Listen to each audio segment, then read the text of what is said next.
Used R-Vee prices are collapsing, but the damage does not show up all at once. It shows up when listings stop getting calls, when trade offers vanish overnight, and when auctions quietly set a new bottom without asking permission. Owners feel fine, right up until control disappears. R-Vee sales are down nationwide after a crazy few years during the pandemic. That is what makes this dangerous. Most still think they can wait it out. They cannot. Once prices reset, the loss is locked in whether you act or not. Timing decides who keeps options and who does not, because once this resets, there's no going back to last month's numbers. The price drop. Nobody prepared for. Used R-Vee prices are collapsing in plain sight, and owners are absorbing the damage first. This is not a soft pullback or seasonal drift. It is a sharp repricing that began in early October and accelerated week by week. Listings that held firm through summer suddenly reset lower, then lower again. A fifth wheel posted at $120,000 in August now appears at $90,000, unchanged in condition, only cheaper. Auction clears confirm it. Units that once struggled to dip below six figures are now clearing tens of thousands less, without bids pushing back. The speed matters. Owners who checked values in September are already behind the market. Screenshots from resale platforms show identical rigs reposted with fresh markdowns every few days. This is not negotiation. It is capitulation. The pay-per-value owners believed they had simply vanished. That loss is immediate and personal. Equity evaporates before decisions can be made. There is no warning period. The collapse arrived between billing cycles, leaving balances intact while prices slid. The most important question now is not how far prices fell, but why supply suddenly overwhelmed demand everywhere at once.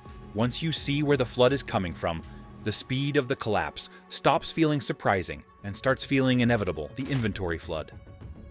More than 4 million used R-Vee units are now competing for attention nationwide, and that flood is crushing owners trying to exit. Travel trailers from pandemic purchases dominate listings, joined by fifth wheels and motorhomes cycling back through resale channels.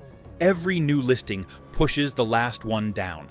Asking prices refresh lower, because visibility requires movement. Yard photos show packed rows with orange markdown tags layered over older ones. Satellite images reveal overflow lots filled beyond capacity. Owners, hoping to wait it out, are learning time works against them. Each week adds competition.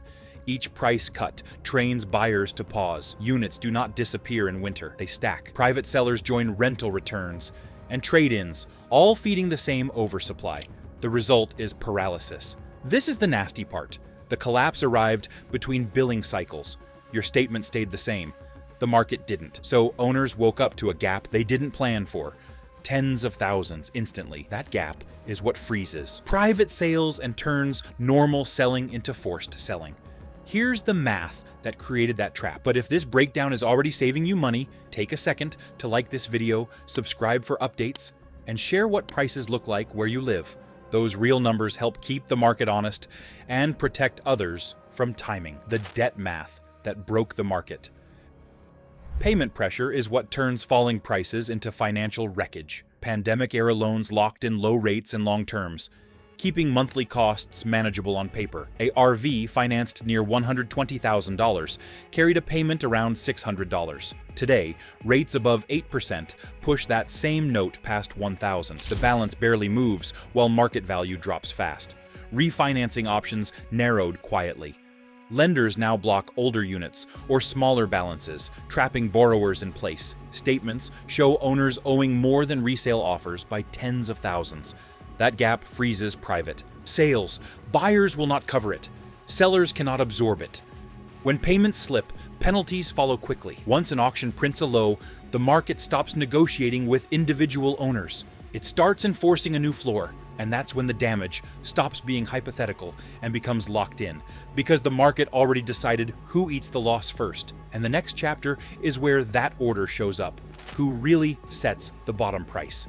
The bottom for used R-Vee prices is set at wholesale auctions, and owners rarely see it coming. When units fail to move privately, they enter the auction lane, where bids clear without sentiment. Recent Hammer data shows Class C motorhomes that cleared at $80,000 in 2022, now struggling to pass $45,000. One low sale resets expectations instantly. Buyers reference it. Sellers react to it. Trade offers collapse overnight. Retail pricing follows wholesale, not the other way around. Auctions feed pricing. Guides, dealer appraisals, and lender valuations within days. Once a low clears, it spreads. Owners still listing above that level find silence. The market moves on without them.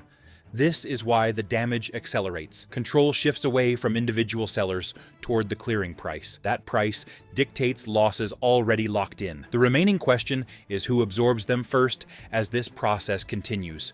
Because the market has already decided the order, the damage. Negative equity is now the defining reality for many R-Vee owners. Units purchased during peak pricing carry loan balances far above current resale offers. A travel trailer financed at $100,000 can draw private offers near $65,000 today. That gap freezes transactions. Buyers will not cover it, and sellers cannot absorb it. Private listings stall for weeks, then months, as asking prices chase a moving floor. When payments slip, consequences arrive quickly. Late fees stack. Insurance requirements tighten, and credit files take the first hit. Recovery agents confirm assignments, rising as missed payments trigger default clauses. Loan statements show balances barely moving, while market value keeps falling. Real examples illustrate the lock. A fifth wheel purchased for $125,000 with 10% down now carries a balance above $90,000, while recent offers sit near $70,000. Once forced inventory starts cycling, the impact doesn't stay in driveways. It hits factories, suppliers, trucking, and the towns built around production volume. Next, we zoom out. What happens when R-Vee demand cools hard enough to cut shifts? How those ripples hit local economies first, before national prices ever stabilize. When factory towns go quiet. Factory towns tied to R-Vee production are feeling the slowdown immediately. Northern Indiana filings show reduced shifts across multiple assembly plants as order boards thin. Warn notices filed in late. September list temporary layoffs measured in the hundreds. Each pause ripples outward. Parts suppliers cut hours. Trucking routes shrink, and maintenance contractors lose steady work. Local tax receipts soften as payrolls contract. Public records from Elkhart County show declining overtime filings compared to last year. These are not projections. They are documented reductions already logged. Restaurants near plant gates close earlier, and second shift traffic fades. When manufacturing slows, communities absorb the shock long before markets stabilize. This matters because production centers anchor regional economies. Once those anchors loosen, costs rise elsewhere. Services become pricier as volume drops. A few years ago, R-Vee ownership felt flexible. Travel more, travel less. Costs stayed manageable. Now it feels fixed. Payments, insurance, storage, and rising nightly rates, whether you go or not. That shift matters because it shortens patience.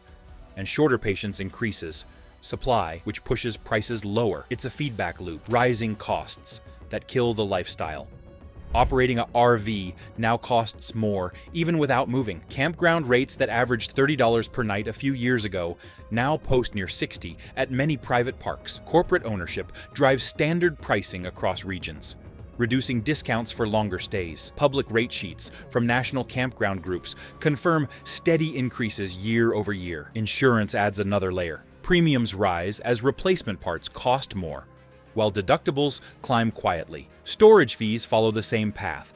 Outdoor lots raise rates to cover insurance and security, while indoor facilities pass climate control costs along monthly. These expenses accumulate regardless of travel. What once felt flexible now feels fixed. Monthly carrying costs continue even when rigs sit unused. This squeezes budgets and shortens holding timelines. When operating costs rise alongside falling values, patience becomes expensive. What happens to rubber seals after months of sun and no movement?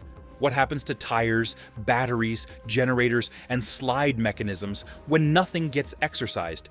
And why do garage-kept claims still fail inspections? Because inactivity isn't neutral, it's corrosive. Here's how the damage builds while owners think they're preserving value. The silent decay problem. Physical depreciation accelerates when R-Vee units sit idle. Storage damage follows predictable patterns documented by inspectors.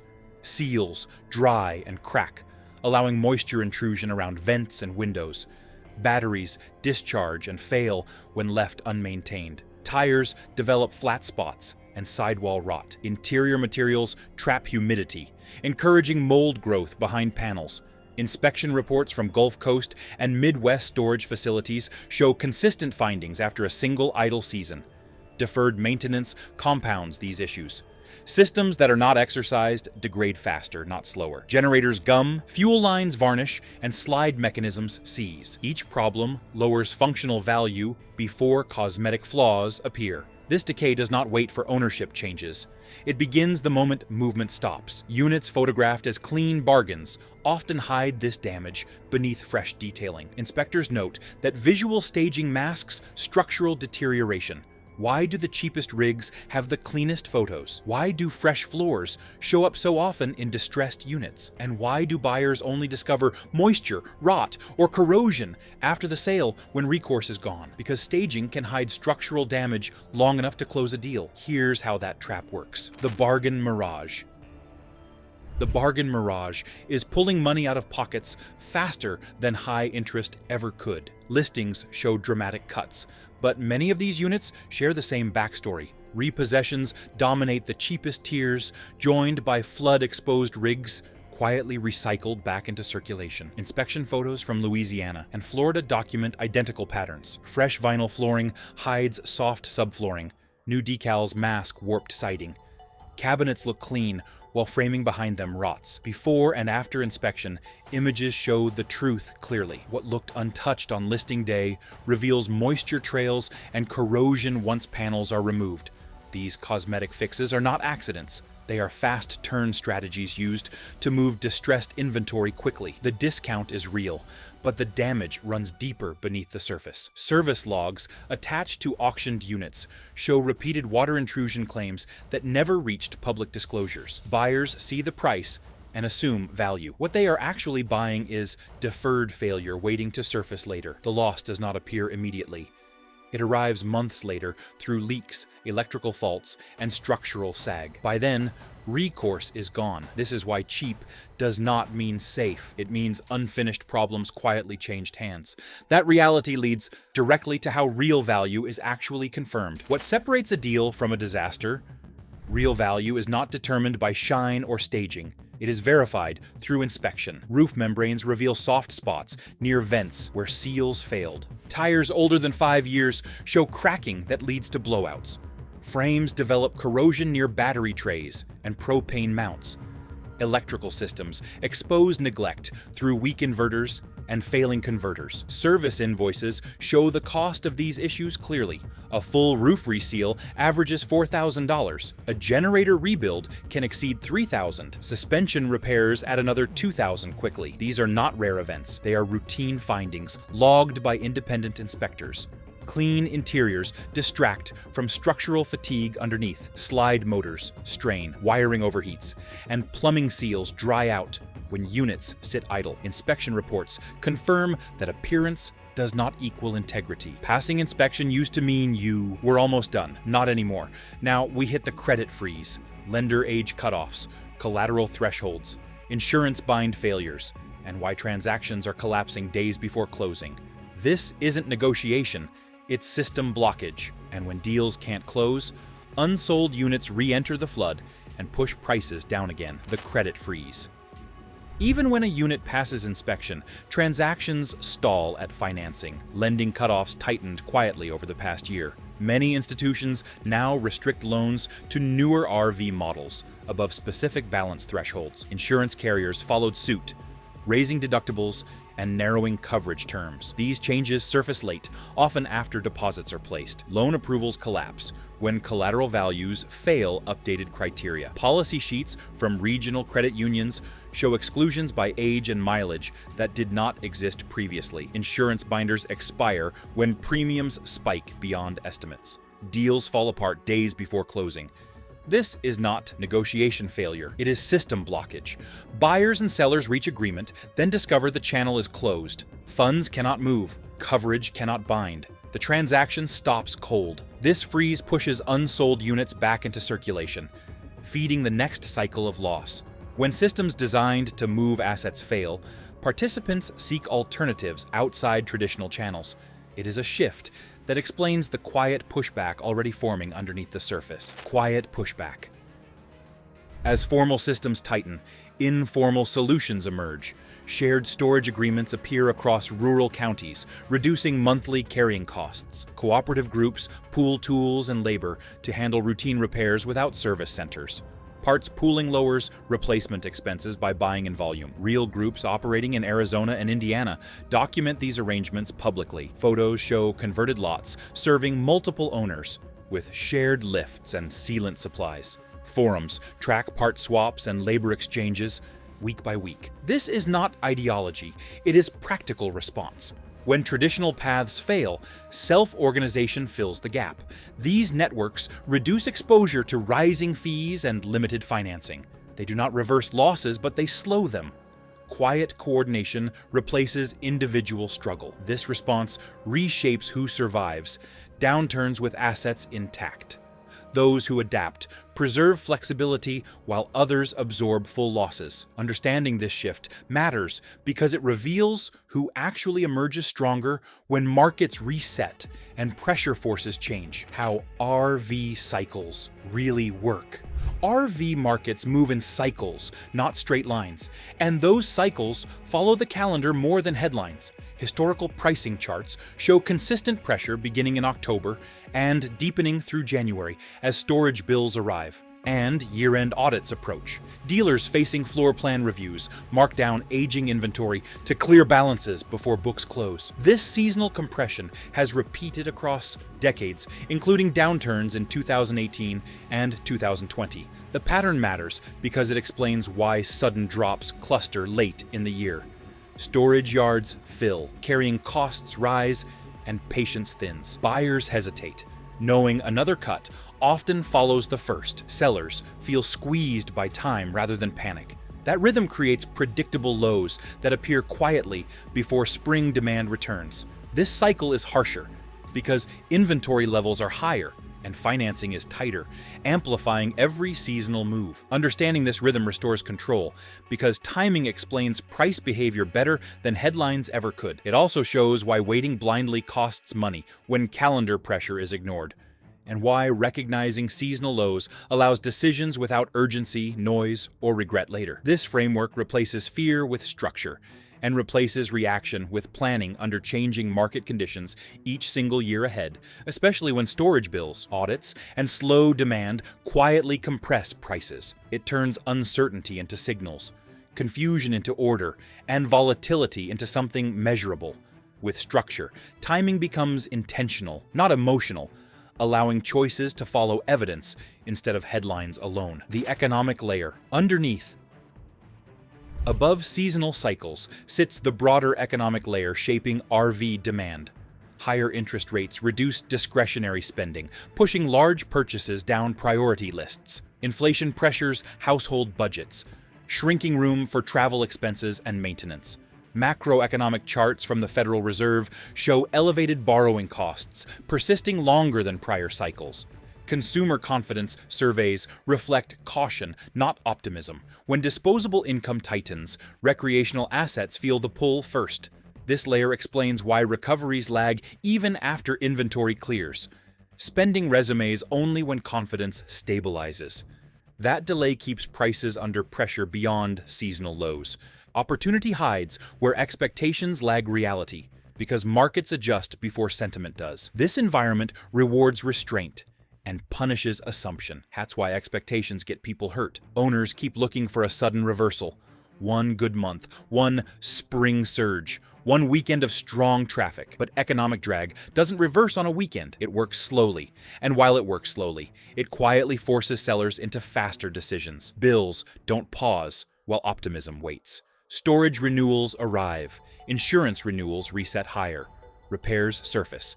Time keeps charging rent. The result is uneven opportunity. Some regions stabilize earlier, some categories clear faster. Some sellers can hold, and others can't. That unevenness confuses people because they expect one clean national trend. But this cycle isn't clean, it's patchy, and patchy markets reward the same trait every time. Restraint. Not excitement, not urgency. Restraint. The real advantage comes from recognizing the gap between data and mood. Markets adjust before people emotionally accept it. Pricing changes first. Behavior changes later. Headlines arrive last. That gap is where leverage forms quietly because it allows decisions to be made based on signals instead of stories. And once you operate on signals, you stop donating money to timing errors. And that sets up the next turning point. Because when the economy stays heavy, the market doesn't bottom dramatically, it bottoms mechanically. When enough numbers finally stop moving against you, where the math finally tilts. Leverage appears when numbers tilt quietly, not when headlines shout. Cash strength matters because it removes financing friction and shortens negotiations. Timing windows open when storage pressure peaks, and sellers face recurring costs. Parts availability stabilizes after initial disruption, reducing repair uncertainty. Together, these conditions favor disciplined positioning. Charts show repair pricing leveling after spikes, while storage contracts reset annually. Cash buyers move without lender delays. This alignment does not create instant gains, but it reduces downside exposure meaningfully. The advantage lies in flexibility, not speed, and flexibility preserves options when conditions shift. Recognizing these conditions frames decisions without chasing a precise bottom or reacting to noise. This math explains why patience outperforms urgency, and why reacting early often costs more. Advantage builds through positioning, not prediction. Each cost avoided compounds quietly over months, sometimes years. That compounding defines leverage in slow markets. It protects capital, while others absorb losses, mistakes, stress, and irreversible timing errors that cannot be reversed. This is also why reacting early often costs more. Buying before the friction eases means you pay for uncertainty, higher risk, fewer options, tighter credit, less transparency, and sellers still clinging to last month's numbers. Waiting strategically turns the same market into a safer environment. Not necessarily a cheaper one, but a safer one. And safety is what preserves capital. The tilt happens incrementally, then it becomes obvious in hindsight. It's subtle. Fewer failed auction runs, less inventory growth, fewer must-sell reposts every week, fewer shock drops on identical rigs. And when those shifts line up, you don't feel adrenaline. You feel calm. It is the signal you're no longer fighting a falling floor, which leads to the final question everyone asks, but almost nobody defines correctly. The real bottom. The real bottom is not a single price point. It is a decision framework built from signals aligning together. Inventory stops rising. Auction clears stabilize. Repair costs flatten. Storage pressure eases. These signals appear gradually. Moves to avoid are just as important. Overpaying for appearance, rushing timelines, and assuming rebounds erase losses. Control comes from restraint. When signals align, action feels calm, not urgent. That steadiness defines advantage. The outcome is confidence rooted in structure rather than hope. This framework filters noise and limits regret. It focuses attention on controllable factors. Decisions follow evidence rather than pressure. Timing becomes intentional. Waiting serves a purpose. Acting serves one as well. This balance prevents reactionary losses. It replaces fear with process. That process guides next steps. The market does not reward haste. It rewards preparation. Signals matter more than sentiment. Watching them prevents misreads. Avoiding errors preserves capital. Preserved capital creates options. Options define leverage. Leverage defines outcomes. This is the end state, informed, steady, empowered. Control replaces fear fully here. That shift matters most. It shapes future decisions made calmly, not reactively, without noise, without regret, with clarity, with patience. The cycle completes. Knowledge remains. Control stays. Losses stop compounding over time. Capital stays mobile. Choices widen. Mistakes shrink. Confidence grows quietly, not through hype, not through luck, but through discipline applied repeatedly. This is how financial damage is contained, momentum is rebuilt, and long-term stability finally replaces uncertainty. This market isn't broken, it's resetting. The damage is real, but so is the opportunity for those who stay patient and disciplined. Prices move before headlines, And control belongs to people who read signals early, not those who rush. What signals are you watching right now? Drop them in the comments. If this helped you think more clearly, hit like and subscribe to stay informed as this window tightens and smart decisions matter most.